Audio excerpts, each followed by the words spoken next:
Hi guys, welcome back to my channel. I am Bhumika. Welcome back to Study at Amazement with Bhumika.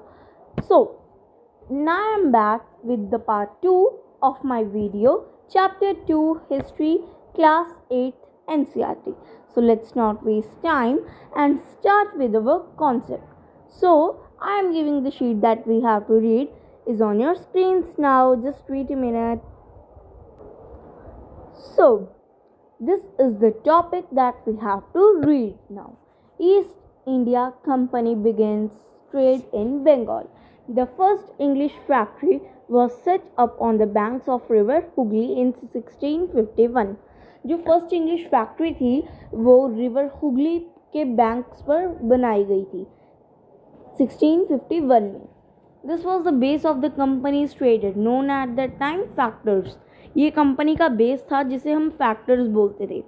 As you can see in the picture, this is a building that is made on the bank of the river. It was known as factor.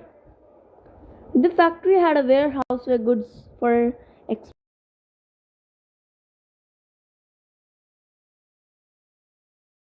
इनके पास एक ware house होता था जहाँ पे जो export के लिए goods होते थे वो रखे जाते थे और जो ऑफिसेस थे जहाँ पे कंपनी ऑफिशियल्स बैठते थे वो बने हुए थे यहाँ पे. As trade expanded, the company persuades merchants and traders to come and settle near the factory. जैसे जैसे ट्रेड एक्सपैंड होता गया जो कंपनी थी उसने मर्चेंट्स को कंपनी के मर्चेंट्स को मनाया, वहाँ के ट्रेडर्स को मनाया कि वो यहाँ पे आएँ और यहाँ पर रहें फैक्ट्री के पास. By 1696 it began building a fort around the settlement. 1696 में इन्होंने एक फोर्ट बनाना शुरू कर दिया सेटलमेंट के आसपास. 2 years later it bribed Mughal officials into giving the company zamindari rights over the villages.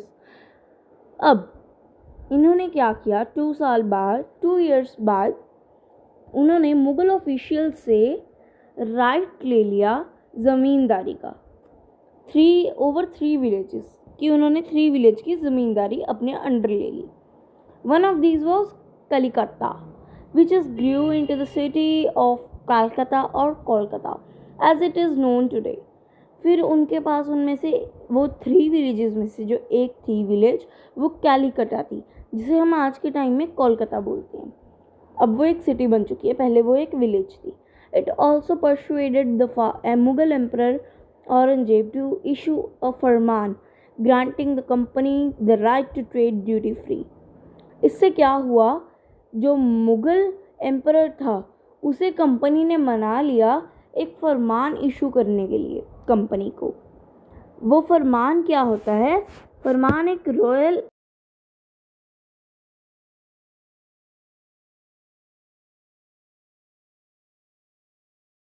Document होता है जिसमें वो लिखा है कि इससे कंपनी को एक राइट है कि वो यहाँ ट्रेड कर सकती है ड्यूटी फ्री. अब ये फरमान से ये तो बात तो क्लियर हो गई थी कि अब जो कंपनी है वो यहाँ आराम से ट्रेड करती है ड्यूटी फ्री, मीन्स कि बिना टैक्स के. The company tried continuously to press for more concessions and manipulate existing privileges. अब कंपनी ने कोशिश जारी रखी कि वो और कंसेशंस ले, मैनिपुलेट करे एग्जिस्टिंग प्रिविलेजेस को. Aurangzeb's farman for instance had granted only the company the right to trade duty free. Aurangzeb का जो फरमान था उससे सिर्फ कंपनी को बिना टैक्स के ट्रेड करने की इजाज़त थी, इससे ज़्यादा कुछ नहीं था. But officials of the company who were carrying on private trade on the side were expected to pay the duty. अब जो ऑफिशियल्स थे कंपनी के जो अपना प्राइवेट ट्रेड मतलब कि अपना जो दूसरा बिजनेस था वो इंडिया में चलाना चाहते थे कंपनी के ट्रेड को साइड में रख के, उसे उनके लिए टैक्स देना पड़ता था. जो उनका पर्सनल बिजनेस था उसके लिए उन्हें टैक्स देना पड़ता था, लेकिन जो कंपनी का ट्रेड था उसके लिए वो कोई टैक्स नहीं पे करते थे. दिस दे रिफ्यूज टू पे causing an enormous loss of revenue for Bengal. उन्होंने वो टैक्स देने से भी मना कर दिया जो वो अपने प्राइवेट ट्रेड के लिए करते थे. जिससे क्या हुआ, जो बंगाल की गवर्नमेंट थी उसको एक बहुत बड़ा लॉस झेलना पड़ा। How could the nawab of Bengal Murshid Quli Khan not protest. अब ऐसे हालातों में जो मुर्शिद,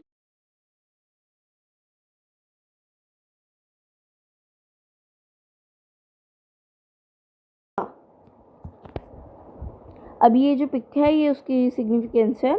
local boats bring goods from ship in Madras painted by William Simpson 1867। ये इस पिक की डिस्क्रिप्शन है that you can read later on. So let's move to the next page. So how trade led to battles. Come to page number 12. Through the early 18th century, the conflict between the company and the Nawab of Bengal intensified. अब early 18th century में जो अब ये झगड़ा चल रहा था company और नवाब्स के बीच में, वो और बढ़ गया। After the death of Aurangzeb, Bengal nawabs asserted their power and autonomy.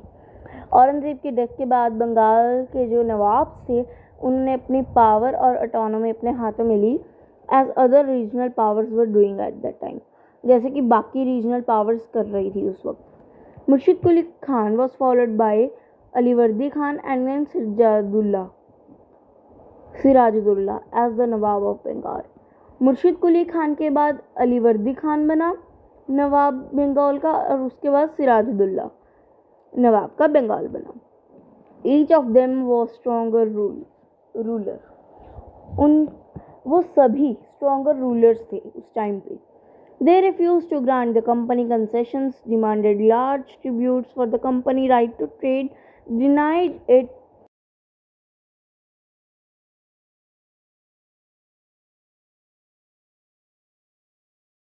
Refuse कर दिया उनके कंसेशंस या डिमांड्स को मांगने के लिए, और इन्होंने डिमांड की लार्ज ट्रिब्यूट्स की, बड़े बड़े गिफ्ट्स की कंपनी से इन्होंने डिमांड की कि तभी वो उन्हें राइट देंगे ट्रेड का।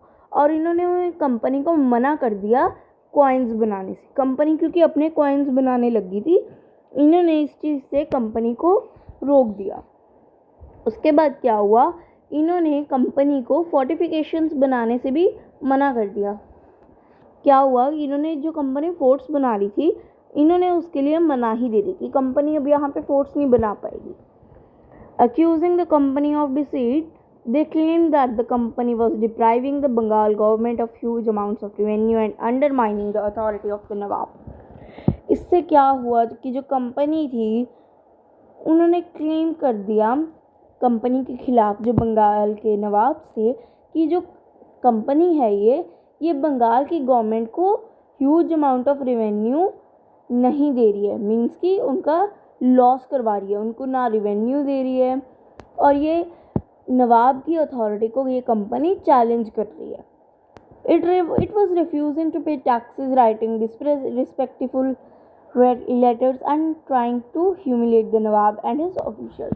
उन्होंने ये दावा किया नवाब ने कि जो कंपनी है वो टैक्सेस पे करने से मना कर रही है, डिसरिस्पेक्टफुल लेटर्स लिख रही है और ह्यूमिलेट कर रही है नवाब को और उसके ऑफिशियल्स को, मीन्स कि उनकी एक तरह से बेइज्जती करने की कोशिश कर रही है।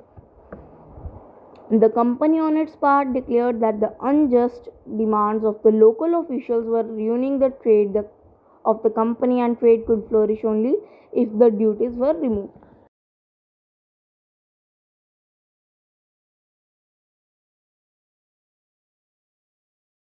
ट्रेड को खराब कर रहे हैं, और ट्रेड तभी बढ़ सकता है अगर ये ड्यूटीज़ हैं उनको हटा दिया जाए, मतलब कि जो टैक्स है उसको रिमूव कर दिया जाए। अब क्या हुआ, it was also convinced that to expand trade it had to enlarge its settlements, buy up villages and rebuild its fort। अब ये कंपनी थी वो कन्विंस्ड हो गई अपने ट्रेड को बढ़ाने के लिए और लार्ज सेटलमेंट्स बनाने के लिए। वो कैसे हो सकता था, अगर वो विलेजेस को खरीदती और उन विलेजेस पर फोर्ट्स बनाती, मीन्स कि विलेजेस को खरीद के वहाँ पे अपने फोर्ट्स वगैरह खड़े करती, ये तो हो सकता था। The conflicts led to confrontations and finally culminated in the famous Battle of Plassey। अब ये जो कन्फ्लिक्ट थे उससे क्या हुआ कि जो नवाब थे और जो कंपनी ऑफिशियल्स थे वो आमने सामने आ गए और फाइनली एक बैटल हुई जो कि बहुत फेमस है, the battle of Plassey. So let's start with the battle of Plassey now.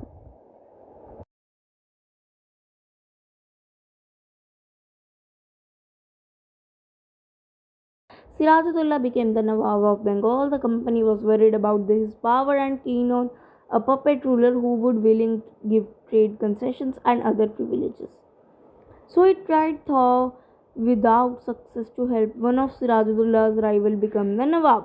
An infuriated Sirajuddaulah asked the company to stop meddling in the political affairs of this domain, stop fortification and pay the revenues. When Alivardi Khan died in 1756, जब अलीवर्दी खान की death हो गई और सिराजुद्दौला नवाब बन गया, तब जो company थी वो अपनी पावर को लेकर वरीड हो गई और उसने कोशिश की कि एक पपेट रूलर हो. पपेट रूलर की मीन्स जो उनका कहना माने और उनके कहे पे चले. एक पपेट रूलर हो जो उनकी बात माने और वो जो ट्रेड कंसेशंस है वो देता जाए और अदर प्रिविलेजेस मीन्स कि बाकी सारी इजाज़तें भी देता जाए. उन्होंने ट्राई किया लेकिन सक्सेस के बिना. वो हार चुके थे एक बार ही सिराजुद्दौला से. उन्होंने सोचा कि सिराजुद्दौला का जो राइवल है उसे हम नवाब बना देते हैं. अब सिराजुद्दौला ने गुस्से में आके क्या किया, कंपनी को मनाही दे दी कि वो पॉलिटिकल अफेयर्स में दखल अंदाजी ना करें और फोर्टिफिकेशन को बंद कर दें और वो जो रिवेन्यूज़ हैं उन्हें पे करे, कि जो टैक्सेस हैं वो कंपनी पे करे. After negotiations fail, the nawab march with 30,000 soldiers to the English factory at Qasim Bazaar, captured the company officials, locked the warehouse, disarmed all Englishmen and blocked the English ships.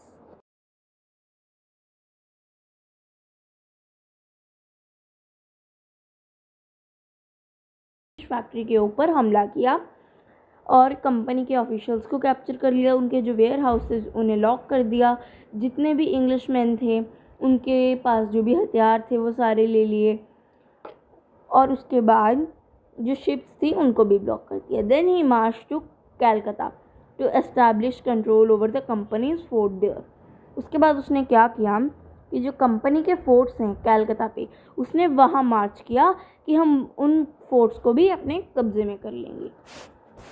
On hearing the news of all fall of Calcutta, company officials in Madras sent forces under the command of Robert Clive, reinforced by naval fleets. उसके बाद क्या हुआ, ये news सुनने के बाद जो company official था मद्रास में, उसने वहाँ पे बंगाल में फोर्सेस भेजे. वो फोर्सेस किसने भेजे थे, रॉबर्ट क्लाइव ने. रीएनफोर्स्ड बाय नेवल फ्लीट्स, जो कि नेवी आर्मी भी जिनके साथ थी. Prolonged negotiations with the nawab followed.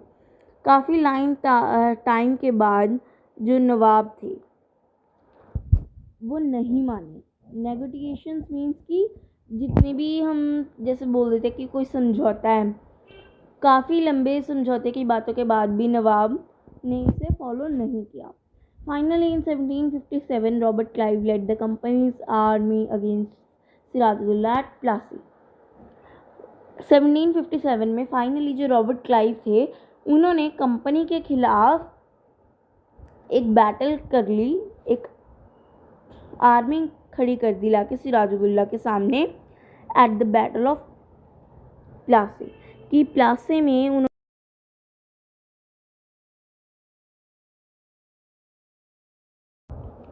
The defeat of the Nawab was that forces led by Mir Jafar, one of Sirajuddaulla's commander, never fought the battle. अब सिराजुद्दौला की हार का सबसे बड़ा कारण ये था कि जो मिर जाफ़र था वो सिराजुद्दौला का एक कमांडर था जिसने कभी लड़ाई लड़ी ही नहीं थी. अब जो सारी बैटल थी वो मिर जाफ़र के हाथ में थी और मिर जाफ़र को कुछ पता नहीं था कि बैटल कैसे लड़ी जाती है, क्योंकि उसने आज तक कभी बैटल कोई लड़ी ही नहीं थी. इस वजह से जो सिराजुद्दौला थे वो बैटल हार गए थे. Clive had manage to secure his support by promising to make him Nawab after crushing Sirajuddaulah. ये सब इसलिए हुआ क्योंकि जो रॉबर्ट क्लाइव थे उन्होंने प्रॉमिस किया था मिर्ज़ा जाफ़र से कि सिराजुद्दौला को मारने के बाद वो मिर्ज़ा जाफ़र को वहाँ का नवाब बना देंगे। The Battle of Plassey became famous because it was the first major victory the company won in India. Battle of Plassey काफ़ी फेमस हो गई क्योंकि ये फर्स्ट विक्ट्री थी कंपनी की इंडिया में। So let's start with the next topic, come to the next page now. So after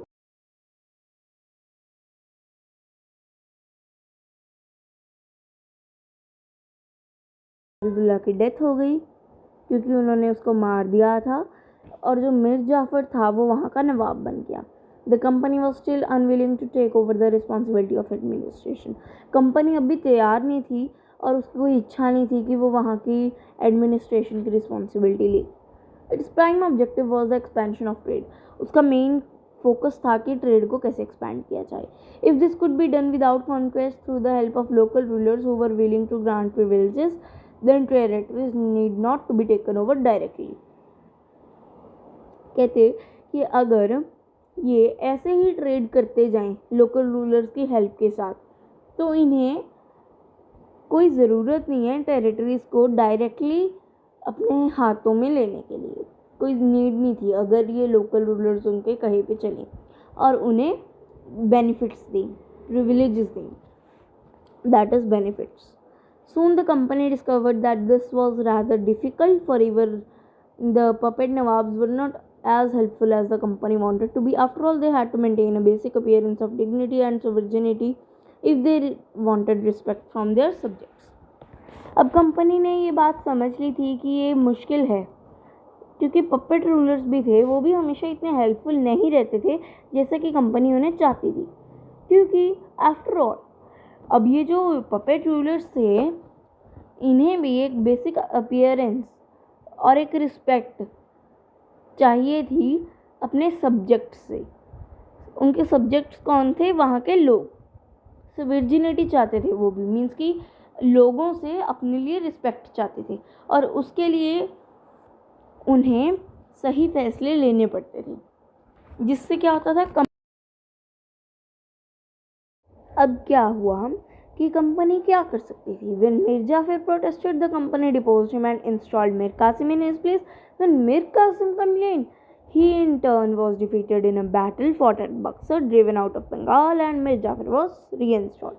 अब क्या हुआ कि जो मिर जाफ़र था उसने प्रोटेस्ट कर दिया, कंपनी ने उसे हटा के मिर कासिम को रख लिया उसकी जगह पे। जब मिर कासिम ने कंप्लीट की तो जो मिर कासिम था वो एक बैटल में हार गया, जो बैटल बक्सर में हुई थी, और उसे बंगाल से भेज दिया गया। फिर क्या हुआ? मिर जाफ़र को उन्होंने वापस से रख लिया। The Nawab had to pay ₹5 lakh every month, but the company wanted more to finance it wars and meet the demands of the trade and its other expenses. अब कंपनी क्या था, अब जो नवाब था वो कंपनी को 5 लाख देता था हर मंथ। अब कंपनी से ज़्यादा चाहती थी, जिससे क्या करती वो अपनी जो लड़ाइयाँ हैं और जो ट्रेड की डिमांड्स हैं और बाकी खर्चे हैं उनको पूरा कर सके। It wanted more territories and more revenue. अब कंपनी को क्या चाहिए था? उसे और जगहें चाहिए थी और ज़्यादा टैक्स चाहिए था। बाय द टाइम मिर Jafar died in 1765, the mood of the company had changed. Having failed to work with the puppet Nawabs, Clive declared, "We must indeed become Nawabs ourselves." अब मिर जाफ़र के डेथ के बाद जो कंपनी का मूड था वो चेंज हो गया। उन्होंने क्या देखा कि जो पपेट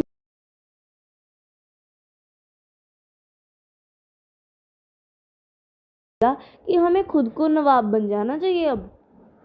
अब क्या हुआ? Finally in 1765 the Mughal emperor appointed the company as the diwan of the province of Bengal. अब 1765 में जो मुगल एम्परर था उसने कंपनी को दीवान बना दिया बंगाल का। The Diwani allowed the company to use the vast revenues resources of Bengal. This solved a major problem that the company had earlier faced. Diwani आने के बाद जो कंपनी थी उसके पास काफ़ी रिवेन्यू रिसोर्सेज बन गए थे, टैक्स कलेक्ट करने के रिसोर्सेज बंगाल से। इससे एक बहुत बड़ी प्रॉब्लम जो थी कंपनी की वो सॉल्व हो गई, जो कंपनी को पहले फेस करनी पड़ी थी. From the early 18th century, its trade with India had expanded, but if it had to buy most of the goods in India with gold and silver imported from Britain. This was because at that time Britain had no goods to sell in India. अब क्या हुआ कि early 18th century में जो trade था India के साथ company का वो एक्सपैंड हो गया. अब जो कंपनी थी उसे जो गुड्स थे वो इंडिया में ख़रीदने पड़ते थे ब्रिटेन से गोल्ड और सिल्वर मंगवा के. वो इसलिए होता था क्योंकि ब्रिटेन के पास खुद का कोई गुड्स का कोई सोर्स नहीं था जिसे वो इंडिया में बेच सके. The outflow of gold from Britain slowed after the battle of Plassey and entirely stopped after the consumption of Diwani. अब ये जो गोल्ड का जो इम्पोर्ट था ब्रिटेन से वो ख़त्म होता जा रहा था बैटल ऑफ प्लासी में, और अब पूरी तरीके से ख़त्म हो गया था. जब इनके हाथ में दीवानी आ गई तो battle of Plassey completely and हो गया. क्या हो गया तब कि जो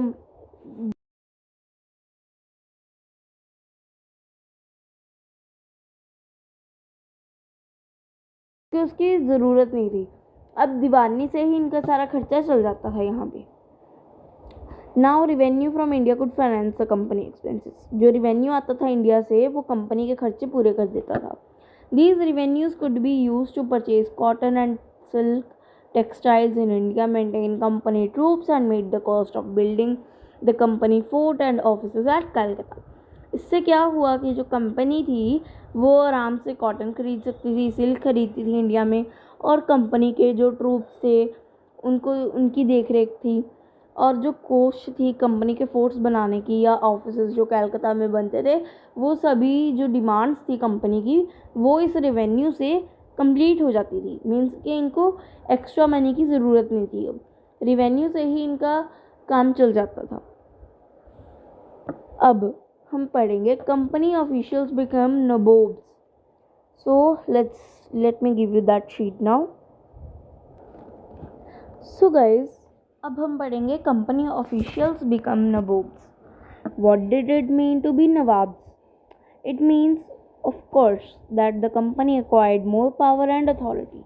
अब कंपनी का नवाब बनने का क्या मतलब था? इसका मतलब यही था कि जो कंपनी थी उसे अब ज़्यादा पावर और अथॉरिटी की ज़रूरत थी. But it also means something else. Each company servant began to have visions of living like nawabs. अब इसका कुछ और मतलब भी था. हर कंपनी का हर सर्वेंट अपने आप को एक नवाब की तरह देखने लग गया था. सॉरी गाइस, वो गलती से कैमरा शो हो गया था.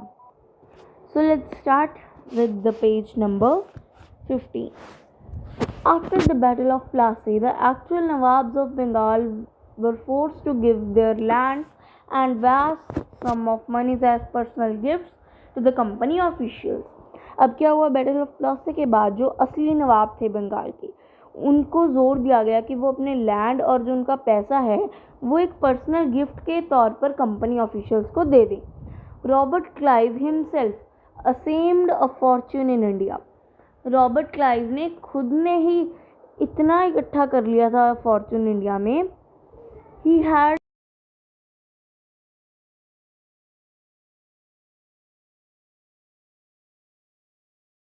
जो रॉबर्ट क्लाइव था वो 18 की एज में मद्रास में आया था इंग्लैंड से 1743 में. अब उसके पास इतना पैसा था इंडिया में आके जो उसने कमाया कि बहुत ज़्यादा था मतलब उसके पास. When in 1767 he left, his Indian fortune was worth $401.02. अब 1767 में उसके पास उसकी जो नेटवर्थ थी इंडिया में जो उसने कमाया उसकी टोटल अमाउंट इतनी थी $401.02. इतनी रकम उसने इंडिया में कमाई थी. Interestingly, when he was appointed governor of Bengal in 1764, he was asked to remove corruption in company's administration, but he was himself cross-examined in 1772 by the British Parliament which was suspicious of his vast wealth. Although he was acquitted, he committed suicide in 1774. अब क्या हुआ, जो governor of Bengal का था वो कौन था, अब ये रॉबर्ट क्लाइव को गवर्नर ऑफ बंगाल बना दिया गया। अब इसे क्या कहा गया कि ये कंपनी की एडमिनिस्ट्रेशन से करप्शन को हटाए। अब कंपनी ने क्या किया, जो ब्रिटिश पार्लियामेंट थी उसने रॉबर्ट क्लाइव को ही क्रॉस एग्जामाइन किया। उससे क्या हुआ, वो उन्होंने क्यों किया, क्योंकि उसको ना रॉबर्ट क्लाइव के पास जो वेल्थ थी या जो उसके पास पैसा था उस पर शक था कि इसके पास इतना पैसा कहाँ से आया। तो क्या पाया गया कि रॉबर्ट क्लाइव ने धोखाधड़ी की,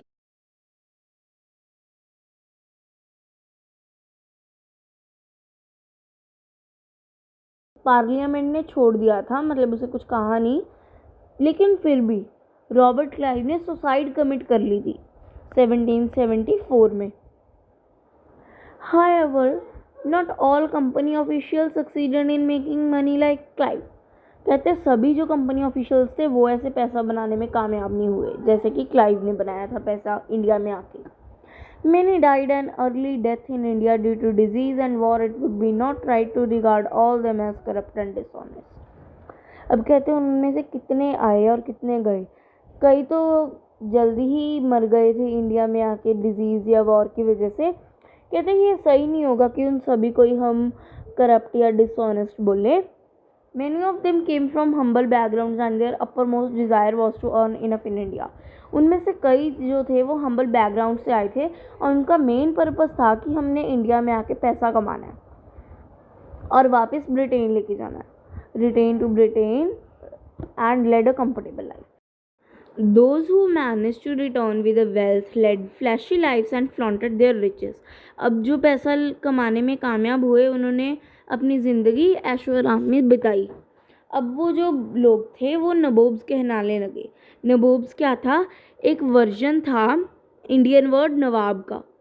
They were often seen as upstarts and social climbers in British society. उनको कैसे देखा जाता था, सोशल क्लाइंबर्स की तरह या अपस्टार्ट्स की तरह ब्रिटिश सोसाइटी में। एंड वर रिक्लूड और made fun in plays and cartoons. अब उनका ना मजाक उड़ाने लग गए थे लोग प्लेज और कार्टून्स में वहाँ के जो होते थे। सो देखो गाइस, इसके साथ जो हमारा वीडियो का पार्ट 2 है वो भी फिनिश होता है। ये चैप्टर जैसे कि बहुत बड़ा है ना, तो मैंने डिसाइड किया कि ये जो चैप्टर है वो मैं पार्ट्स में करवाऊँगी।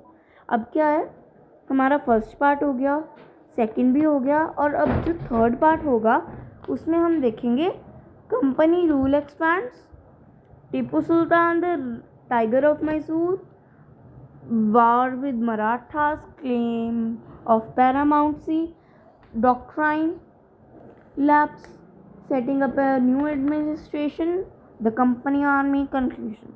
अब ये जो टॉपिक्स हैं ये हम थर्ड पार्ट में करेंगे वीडियो के। अब इसी